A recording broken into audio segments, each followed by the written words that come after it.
And once next to his adoptive father, they both begin to say their farewells, with the young man asking his father to forgive him, but Raja answers that no, and to forgive him for not having been able to see from the first day that the gods were right about him.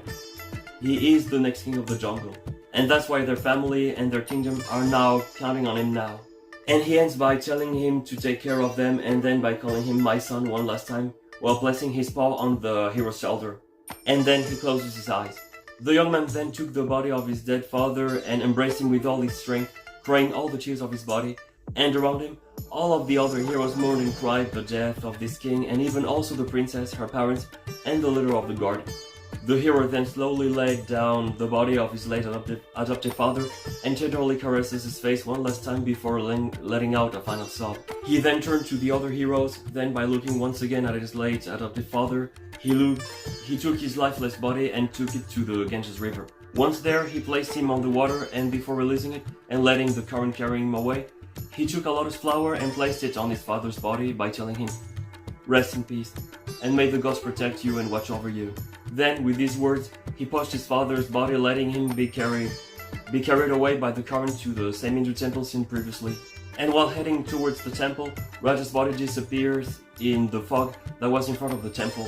Just after he completely disappeared into the fog, large and powerful lights began to emerge from the temple, to the general surprise of the other heroes. And in these lights were the spirits of all the other living beings, both humans and animals, who died and who were therefore moving into the deads in the spirit world.